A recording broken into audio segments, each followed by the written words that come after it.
no quieren entender lo que dice la palabra de Dios y necesitamos insistir porque esta es la posición de la iglesia.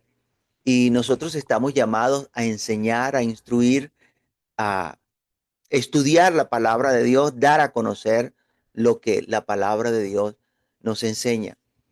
Y vamos a abrir nuestra Biblia en el libro de Colosenses capítulo 3, versículo 1 al 3. Colosenses capítulo 3, versículo 1 al 3. Dice la palabra de Dios allí en esos tres versículos. Si pues habéis resucitado con Cristo, buscad las cosas de arriba, donde está Cristo sentado a la diestra de Dios. Poned la mirada en las cosas de arriba, no en las de la tierra, porque habéis muerto y vuestra vida está escondida con Cristo en Dios. Voy a volver a leer. Si pues habéis resucitado con Cristo, buscad las cosas de arriba, donde está Cristo sentado a la diestra de Dios. Poned la mirada en las cosas de arriba, no en las de la tierra, porque habéis muerto y vuestra vida está escondida con Cristo en Dios. Vamos a conversar un poco en esta hora bajo el título Pon tu mira en las cosas de arriba. Pon tu mira en las cosas de arriba. Y en la Biblia vamos a encontrar versículos como estos que nos motivan a anhelar las cosas celestiales, a no desviar nuestra mirada hacia las cosas temporales y pasajeras, corruptibles que hay en este mundo, que no veamos, no pongamos nuestra confianza en las cosas que perecen. Y lo primero que vemos en estos tres versículos es que dice, si habéis resucitado con Cristo, si habéis resucitado con Cristo. ¿Cómo es eso de haber resucitado con Cristo? Usted podría decirme que ni siquiera nos hemos muerto físicamente. ¿Cómo pues es eso de que si hemos resucitado con Cristo? Ciertamente el Señor Jesús fue crucificado y fue sepultado y al tercer día Dios le resucitó de entre los muertos. Pero ¿qué de nosotros? Para poder resucitar primero hay que morir. ¿Y ya usted murió? ¿Ya usted se murió? Para poder resucitar, primero hay que morir. Entonces, ¿qué está diciendo la palabra de Dios de nosotros? ¿Cómo así que hemos resucitado con Cristo? ¿O no hemos resucitado con Cristo? ¿Qué piensa usted? ¿Hemos resucitado con Cristo o no? Bueno, miremos lo que dice la palabra de Dios. Vaya al libro de Romanos capítulo 6, versículo 1 al 2. Romanos 6, versículo 1 al 2. ¿Qué pues diremos? ¿Perseveraremos en el pecado para que la gracia abunde? En ninguna manera.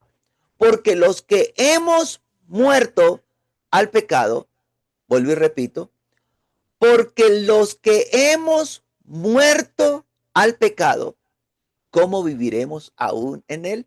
Entonces dice que nosotros hemos muerto al pecado.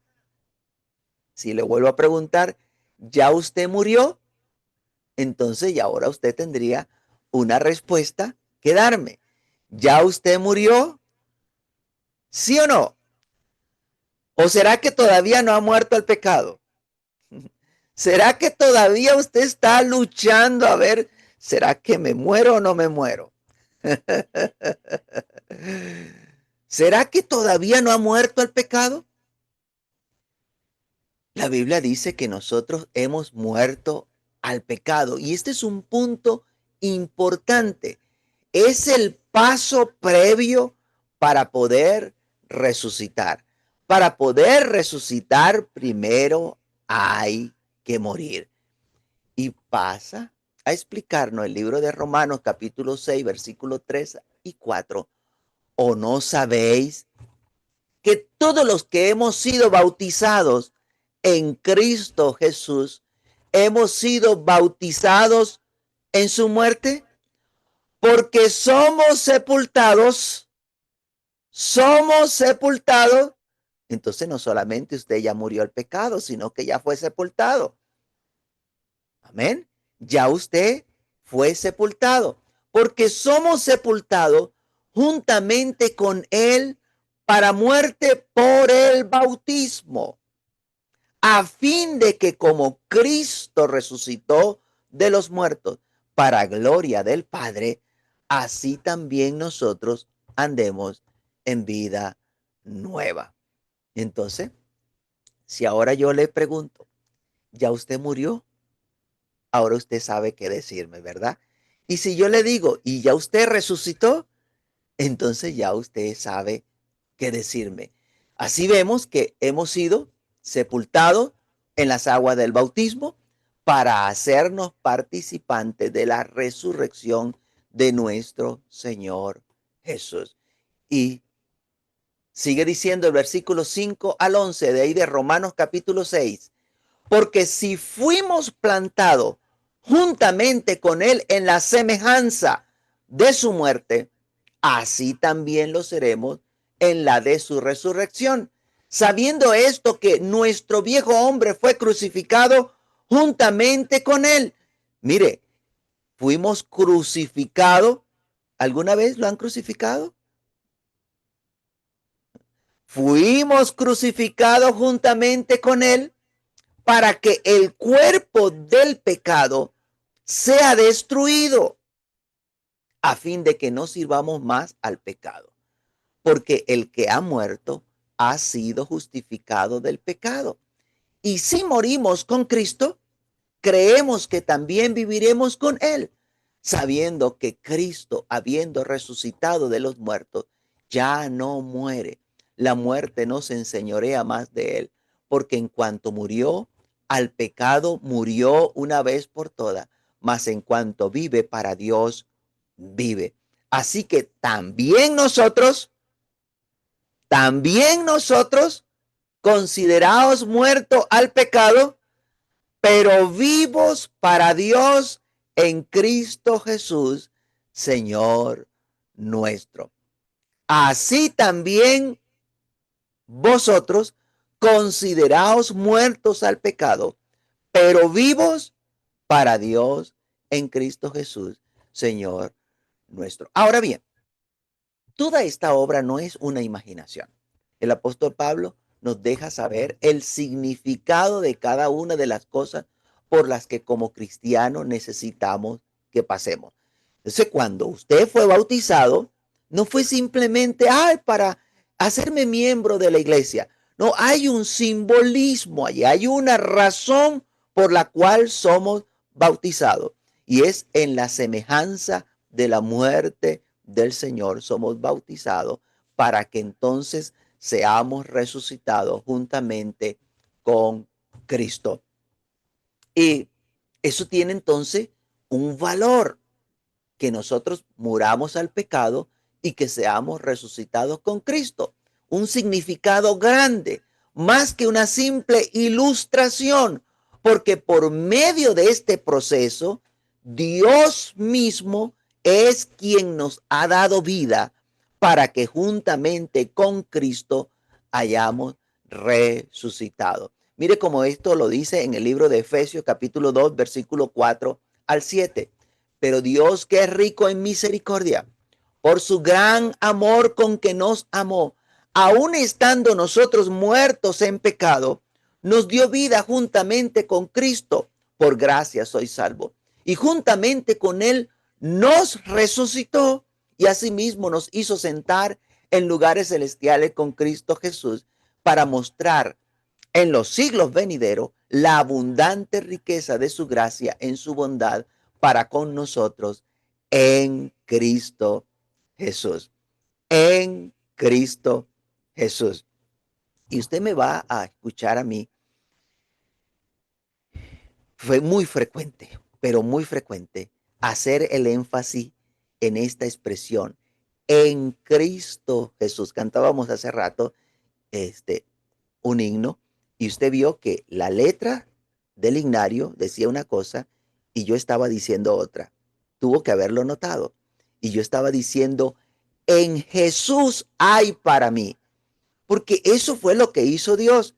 En Jesús nos está ofreciendo salud, vida, paz, gozo. En Jesús Dios nos está ofreciendo salvación para nuestra alma. Y por eso nosotros debemos cantar lo que dice la Biblia. En Cristo Jesús nosotros tenemos todas las promesas de Dios. Y dijo el apóstol Pablo, dijo que en Jesús todas las promesas son sí y son amén. En Jesús las promesas de Dios, porque fue Dios quien hizo las promesas, no Jesús. Las promesas son de Dios. Dios nos resucitó juntamente con Cristo. Y si hemos resucitado juntamente con Cristo, entonces, ¿qué debemos hacer? Seguimos leyendo. Colosenses 3:1 dice, buscar las cosas de arriba. Eso es lo que debemos hacer. Si pues habéis resucitado con Cristo, buscad las cosas de arriba. Y si no has resucitado con Cristo, difícilmente vas a buscar las cosas de arriba. Estás preocupado por otras cosas. Si has resucitado con Cristo, buscad las cosas de arriba, donde está Cristo sentado a la diestra de Dios. Entonces el escritor nos hace el favor de ubicarnos, dejarnos bien claro dónde están las cosas de las que nos va a hablar. Las cosas que debemos buscar están arriba, donde está Cristo sentado a la diestra de Dios. ¿En qué lugar está Cristo sentado? El mismo Señor Jesús nos deja saber que Él está sentado con Dios en su trono, a la diestra de Dios. Libro de Apocalipsis, capítulo 3, versículo 21, por si al caso alguien no lo ha leído, al que venciere, le daré que se siente conmigo en su trono. ¿Verdad que dice así? Al que venciere, le daré que se siente conmigo en su trono. No, no dice así. Vamos a leer correctamente. Al que venciere, le daré que se siente conmigo en mi trono. Así como yo he vencido y me he sentado con mi Padre en su trono. ¿Por qué hago la observación? Porque hay gente que cree que cuando seamos salvos, pues nos van a repartir tronos a todos. Entonces cada quien va a tener su propio trono. Eso no es así. Ni Jesús tiene un trono ahorita allá en el cielo, porque el trono donde él se va a sentar es en el reino acá de David, su padre, cuando venga a reinar. Él está sentado a la diestra de Dios allá en las alturas, en el trono de Dios. El trono es de Dios, no es de Jesucristo. Al que venciere le daré que se siente conmigo en mi trono, así como yo he vencido y me he sentado con mi Padre en su trono. Allá en el lugar donde está el trono de Dios, en las alturas, allá arriba están las cosas que se nos motiva a cada uno de nosotros que debemos buscar. Esas cosas de allá arriba están en el mismo lugar donde está el Señor Jesús, allí donde Jehová Dios tiene su trono, allá arriba. Y aún más, se nos pide que nosotros pongamos que nosotros pongamos la mira en las cosas de arriba y no en las de la tierra. Colosenses capítulo 3, versículo 2, dice, poner la mira en las cosas de arriba, no en las cosas de la tierra. ¿Qué es poner la mira? ¿Qué está diciendo usted cuando dice que le puso el ojo a alguien o a algo? Ya le puso el ojo y a lo que le pone el ojo, lo consigue. ¿Qué está diciendo usted cuando dice eso? en el buen sentido, ¿no? Porque también encontramos la expresión que lo usan en el mal sentido. Los estudiantes en el liceo, en la escuela, dicen, el profesor me puso el ojo, ¿no? Todo lo que pasa ya, eso lo hice yo. Le pusieron el ojo, ¿no? En ambos casos, poner el ojo es establecer algo como el objetivo, algo a alcanzar. ¿Se acuerda cuando usted le puso el ojo a la muchacha que le gustaba? ¿Sí se acuerda cuando le puso el ojo al muchacho que le gustaba?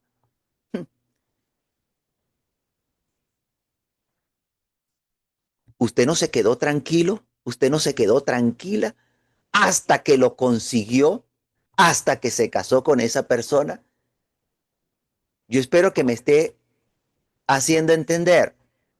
Cuando la palabra de Dios dice, poner la mira en las cosas de arriba, no en las de la tierra, nos está diciendo que nuestro interés debe estar en obtener las cosas de arriba.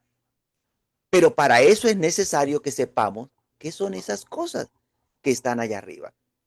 Si usted no sabe qué es lo que está reservado allá arriba para usted, a usted no le va a interesar. Por lo tanto, no lo tendrá como un objetivo. Usando un término militar, nos está diciendo que establezcamos como objetivo las cosas de arriba. Poner la mira, ¿no? En el rifle hay una mira, ¿no?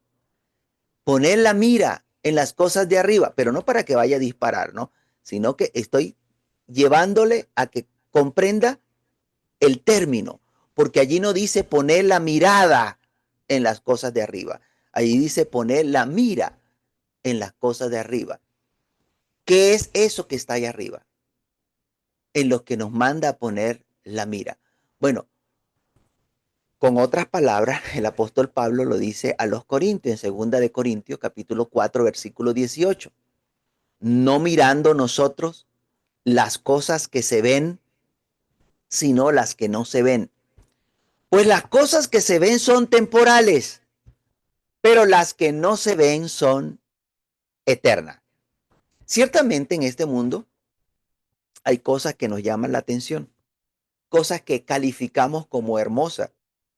Los seres humanos nos enfocamos en esas cosas, ponemos la mira en esas cosas que nos parece hermosa y nos enfocamos para alcanzarla. Sin embargo, todas esas cosas que hay en este mundo, todas las cosas que vemos a nuestro alrededor, son temporales, son pasajeras.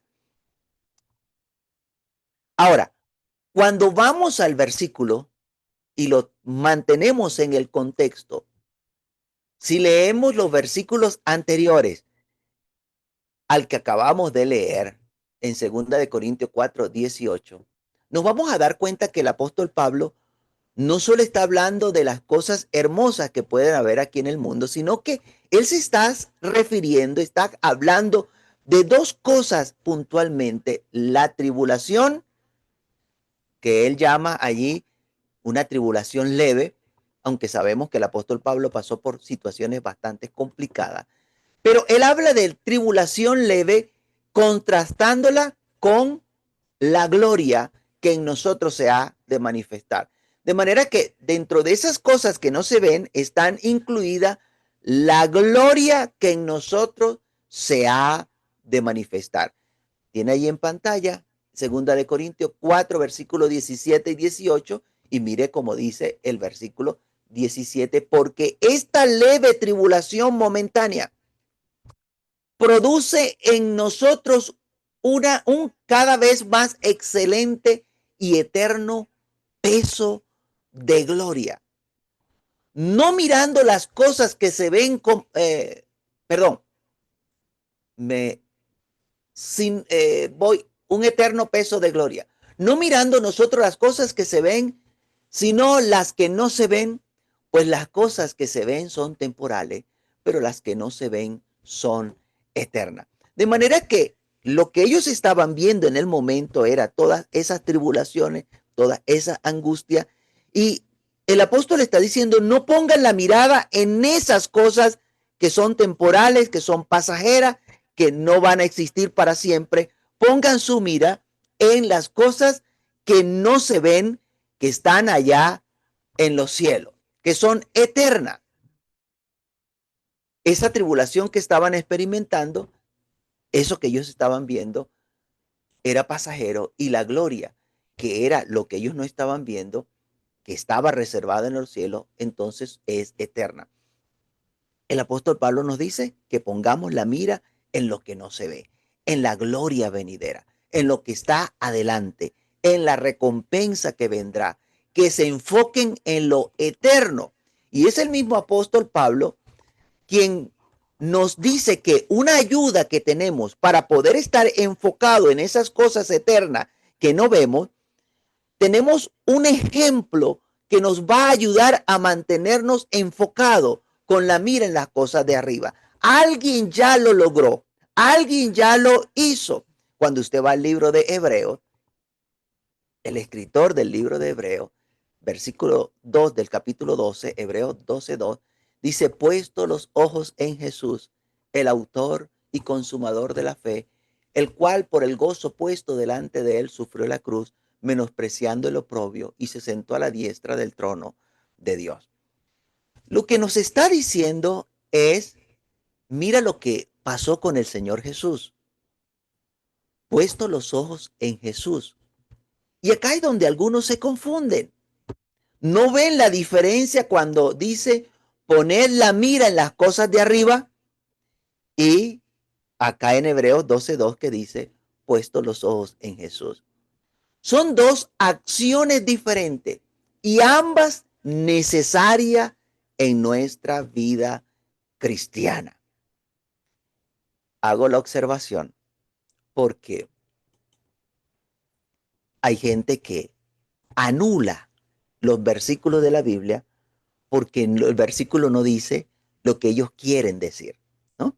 Y entonces, en días pasados que predicaba de este tema, y no, en toda la predica, no usé el versículo de Hebreos capítulo 12, versículo 2, alguien se incomodó porque es que nosotros tenemos que mirar a Jesús, a más nada, no tiene que interesarnos más nada. Eh, bueno, la Biblia dice que tenemos que hacer las dos cosas y debemos entender que el Señor Jesús no es una cosa, es un ser viviente. Por lo tanto, cuando dice poner la mira en las cosas de arriba, no se refiere al Señor Jesús, porque Él no es una cosa, Él es un ser viviente. Entonces, al poner la mira en las cosas de arriba, nosotros tenemos que entender qué es lo que está diciendo la Biblia.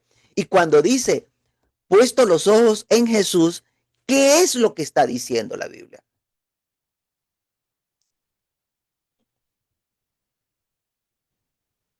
Porque si no lo entendemos, entonces van a llegar a la conclusión errada de que yo estoy diciendo que no miren al Señor Jesús, porque ellos están acostumbrados a interpretar el versículo de Hebreos capítulo 12, versículo 2, que dice puesto los ojos en Jesús, como que usted no puede mirar nada más. Voy a tomar tiempo para explicar y por favor, dése el permiso para escuchar y entender. Lo primero que tenemos que darnos cuenta es que ese versículo no se pueden, los versículos en la Biblia no se pueden leer de forma aislada. La Biblia no fue escrita en forma de versículo. Los versículos fueron un arreglo para facilitar su lectura y memorización. Así que cada versículo forma parte de un texto mayor. Su significado está dado por lo que viene diciendo en los versículos anteriores y lo que sigue diciendo en los versículos que están después. Entonces hay que ver el versículo en su conjunto. Así que vamos a ver Hebreos capítulo 12 en el versículo 1 al versículo 3 para ver qué es lo que está diciendo.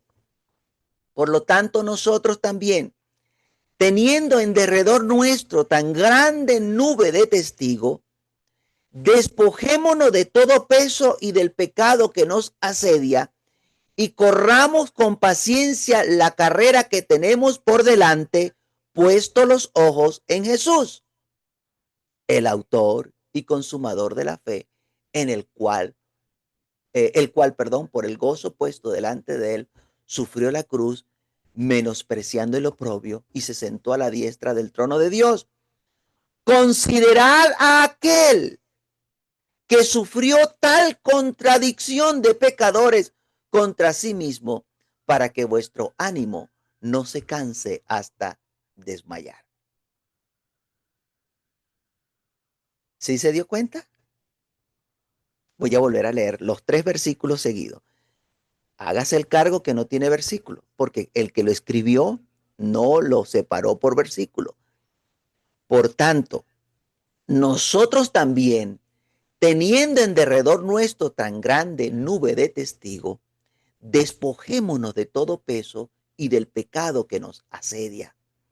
Y corramos con paciencia la carrera que tenemos por delante, puesto los ojos en Jesús, el autor y consumador de la fe, el cual, por el gozo puesto delante de él, sufrió la cruz, menospreciando el oprobio, y se sentó a la diestra del trono de Dios.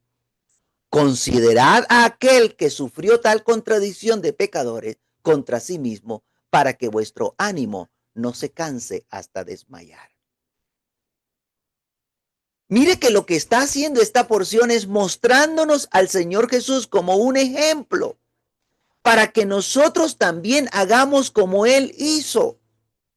No está diciendo nos está diciendo que consideremos, que tengamos en cuenta el ejemplo del Señor Jesús, que lo establezcamos como un modelo, un ejemplo. No que lo establezcamos como la meta a conseguir, porque es Pablo que nos está diciendo que esas cosas que están allá arriba no se ven. Y bien sabemos nosotros que el Señor Jesús sí se ve, que tiene un cuerpo visible, palpable, con hueso, como él mismo le dijo a sus discípulos. Aun cuando por ahora nosotros no le vemos y hemos creído en él, aun cuando no le hemos visto. Pero entienda que el Señor Jesús sí se ve. Primera de Pedro, capítulo 1, versículo 8, dice, a quien amáis sin haberle visto, en quien creyendo, aunque ahora no lo veáis, os alegráis con gozo inefable y glorioso. Y entiéndame, por favor, el Señor Jesús está allá sentado a la diestra de Dios y Él es visible. Él subió con su cuerpo. Él no fue que se dejó el cuerpo y ahora se transformó en un espíritu, que ahora está allá en forma de ángel. No, el Señor Jesús está en su cuerpo, con el cuerpo que resucitó, pero glorificado. ¿Ok? Pero tiene cuerpo. ¿Y por qué digo con el cuerpo que resucitó? Porque el día que venga, Él va aún a tener las marcas, las heridas por las que les van a preguntar de qué son esas heridas. Entonces, el Señor Jesús es visible. E insisto, aun cuando nosotros aún no le hemos visto, un día le vamos a ver, no es el Señor Jesús esas cosas de las cuales está hablando el apóstol Pablo, que no se ven. Mire, hay un coro viejo que nosotros no cantamos por obvias razones. Pero ese coro dice, vamos hermanos, vamos adelante, mirando a Cristo, Él es el blanco. Pues no, eso no es verdad. Cristo no es el blanco. Por obvia razón no lo cantamos. Cristo no es el blanco. Cristo es nuestro ejemplo, no es el blanco. Cristo es el camino, no es la meta. Cristo es la puerta, no el destino. Y eso debemos entenderlo muy bien. El libro de Filipenses capítulo 3, versículo 13 al 14. Hermano, yo mismo no pretendo haberlo ya alcanzado, pero una cosa hago, olvidando ciertamente lo que queda atrás y extendiéndome a lo que está adelante, prosigo a la meta, al premio del supremo llamamiento de Dios en Cristo Jesús. Dios en Cristo Jesús nos hizo un llamado para obtener un premio, para llegar a una meta. Eso es lo que se ve claramente ahí en el versículo, que hay un premio, que hemos sido llamados por Dios para obtener un premio. Y ese premio no es Cristo Jesús. El mismo Jesús tuvo que enfocarse en el objetivo que debía alcanzar y él logró alcanzar el objetivo. Él alcanzó la meta. Por eso el versículo en Hebreos 12:3 dice, el cual por el gozo puesto delante de él, por el gozo puesto delante de él, mire que se le colocó una meta, un objetivo a alcanzar. Por el gozo puesto delante de él, sufrió la cruz, menospreciando el oprobio, y se sentó a la diestra del trono de Dios. Por eso es que se convierte el Señor Jesús en un ejemplo para nosotros, porque Él logró el objetivo y Dios ya le recompensó. De la misma forma que el Señor Jesús lo logró, nosotros también podemos lograrlo y lo vamos a lograr con la ayuda de Dios. El Señor Jesús no se enfocó en los padecimientos que le tocó experimentar acá en la tierra, sino que su enfoque fue la gloria que estaba delante de él, el gozo que fue puesto delante de él. Por eso, estando orando al Padre, en el libro de Juan, capítulo 17, versículo 5, dice, ahora pues, Padre, glorifícame tú al lado tuyo con aquella gloria que tuve contigo antes que el mundo fuese. ¿De qué está hablando? De esa gloria que fue puesta delante de él para él alcanzarla. Algo similar dijo el apóstol Pablo en segunda de Timoteo capítulo 4 versículos 7 al 8. He peleado la buena batalla, he acabado la carrera, he guardado la fe. Por lo demás me está guardada la corona de justicia, la cual me dará el Señor juez justo en aquel día. Y no solo a mí, sino también a todos los que aman su venida. Por lo demás me está guardada la corona de justicia. Él estaba pensando en la recompensa. Mire que su meta no era Jesús, aun cuando él se interesó en conocer todo lo referente a Jesús y abandonó todas las cosas que para él eran ganancia, las abandonó por amor a Cristo. Mire que la meta es la corona de justicia. Allí estaba el enfoque, allí estaba el objetivo, allí estaba puesta la mira en la gloria que Dios había preparado para darle por haber vencido. Y allí debe estar nuestra mira, en la gloria que se nos ha de dar cuando el Señor Jesús sea manifestado. Primera de Pedro capítulo 1, versículo 13 dice, por tanto, ceñid ceñid los lomos de vuestro entendimiento. Sed sobrios y esperad por completo en la gracia que se os traerá cuando Jesucristo sea manifestado. Ceñid los lomos de vuestro entendimiento, sed sobrio. ¿Y qué hay que hacer? Esperad, esperad, esperad por completo. ¿En qué? en la gracia que se nos traerá.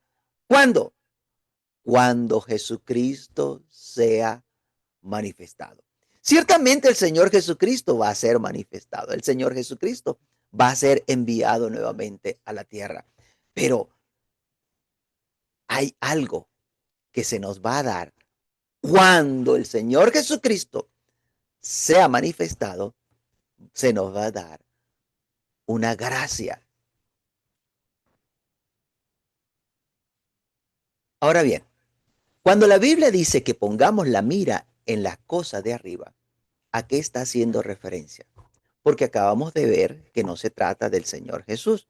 El apóstol Pedro, nos ayuda a entender a qué está haciendo referencia en Primera de Pedro capítulo 1. Voy a leer desde el versículo 3 al versículo 5 y preste atención lo que dice allí.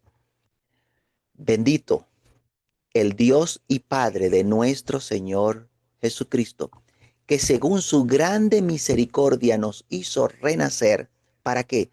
Para una esperanza viva por la resurrección de Jesucristo de los muertos, para una herencia incorruptible, incontaminada e inmarcesible, reservada en los cielos para vosotros, que sois guardados por el poder de Dios mediante la fe para alcanzar la salvación que está preparada para ser manifestada en los tiempos postreros. ¿Se dio cuenta que lo que usted va a alcanzar es al Señor Jesús? ¿Sí dice eso allí en esos versículos? No, entonces no es la meta. Entonces no es la meta. ¿Para qué Dios nos hizo renacer? En estos versículos nos lo deja ver con tres para una esperanza viva, para una herencia y para alcanzar la salvación. Para eso fuimos renacidos. Lo que nosotros estamos esperando es obtener la esperanza de vida eterna, la herencia que se nos va a dar y alcanzar la salvación de nuestras almas. Eso es lo que dice allí los versículos. Volvámoslo, leámoslo por favor. Bendito el Dios y Padre de nuestro Señor Jesucristo, que según su grande misericordia nos hizo renacer para una esperanza viva por la resurrección de Jesucristo de los muertos, para una herencia incorruptible, incontaminada e inmarcesible, reservada en los cielos para nosotros, para vosotros, que sois guardados por el poder de Dios mediante la fe, para alcanzar la salvación que está preparada para ser manifestada en el tiempo posterior. Entonces mire cómo establece claramente lo que está puesto delante de nosotros y que se nos dará. Ese es el objetivo a alcanzar. Esa es la meta a alcanzar. Y allí debemos tener puesta la mira en esas cosas que no se ven, pero que Dios ha determinado concedernos a cada uno de nosotros. La palabra de Dios encontramos que dice que tenemos una herencia reservada en los cielos. Amén. Una herencia reservada en los cielos. Veamos otra vez el versículo. El versículo es el 4. Para una herencia, primera de Pedro 1:4, para una herencia incorruptible, incontaminada e inmarcesible, reservada en los cielos para nosotros. ¿Cuál es esa herencia? ¿Cuál es esa herencia que tiene como característica que es incorruptible, que es incontaminada y que es inmarcesible? O sea, eterna, no perecedera. Inmarcesible es que es eterno, que no perece. Está hablando de algo en particular. Y el apóstol Pedro nos ayuda a entender cuando dijo en Primera de Pedro capítulo 3 versículo 7, Primera de Pedro 3:7, mire, vosotros maridos, que este versículo nos gusta leerlo cuando vamos a hablar de los hombres y vamos a hablar de las mujeres, ¿no?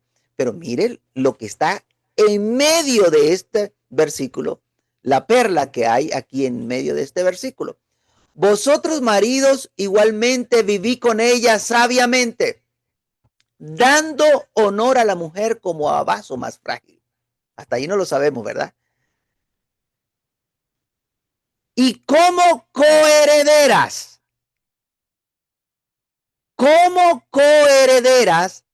de la gracia de la vida, para que vuestras oraciones no tengan estorbos.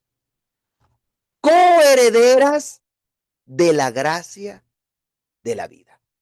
¿Se dio cuenta? Habla de que la mujer es coheredera juntamente con los hombres. La recompensa va a ser la misma. O sea que la mujer va a heredar lo mismo que va a heredar el hombre. ¿Y qué es eso que vamos a heredar? La gracia de la vida. En otras palabras, la vida eterna que obtendremos por la gracia de Dios para con cada uno de nosotros por haber creído en su Hijo Cristo Jesús. O como lo dice Efesios capítulo 2, versículo 7, para mostrar en los siglos venideros la abundante riqueza de su gracia en su bondad para con nosotros en Cristo Jesús. Entonces heredamos lo que Dios ha prometido. Dios promete darnos lo que le pertenece, lo que es de Él.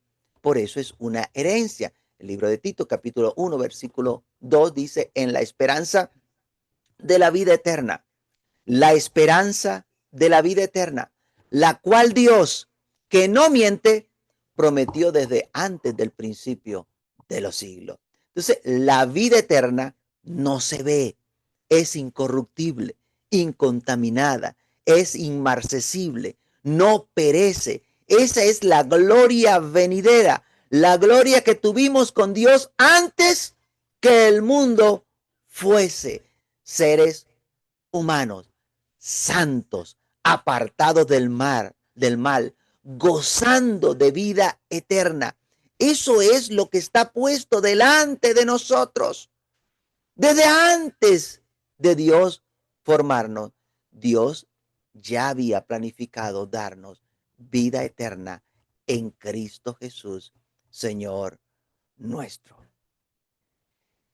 Y ahora, ¿por qué debemos poner nuestra mira, en las cosas de arriba? ¿Por qué debemos poner nuestra mira en las cosas de arriba? Colosenses 3, versículo 2 y 3. Poner la mira en las cosas de arriba, donde iniciamos, no en las de la tierra, porque habéis muerto, y vuestra vida está escondida con Cristo en Dios. Debemos poner la mira en las cosas de arriba, porque hemos muerto al pecado. Ya no tenemos parte de con las cosas temporales del pecado. Ya no tendremos el mismo destino que las cosas corruptibles que junto con este mundo han de ser deshechas. Ahora nuestra vida está escondida con Cristo en Dios. Estamos siendo guardados por el poder de Dios mediante la fe para heredar las promesas de Dios, la salvación de nuestras almas y la herencia de la vida eterna. Ahora, enfóquese. Si usted no se ha enfocado, por favor, enfóquese. Sepa a dónde tiene que concentrarse. Póngale el ojo a esto. Póngale el ojo. Establezcalo como su objetivo, alcanzarlo. Y que Dios nos ayude a poder alcanzar la gloria que Dios ha determinado para cada uno de nosotros. Dios se ha propuesto llevar muchos hijos a la gloria. Que nosotros estemos incluidos en esa lista. Te damos gracias, Señor, Dios del cielo y de la tierra. Gracias, porque tú sigues siendo bueno, el único bueno. Gracias, Señor, por tu bondad y misericordia para con cada uno de nosotros. Y que no nos has dejado a la deriva, sino que nos has dejado un ejemplo a seguir, para que como el Señor Jesús hizo, así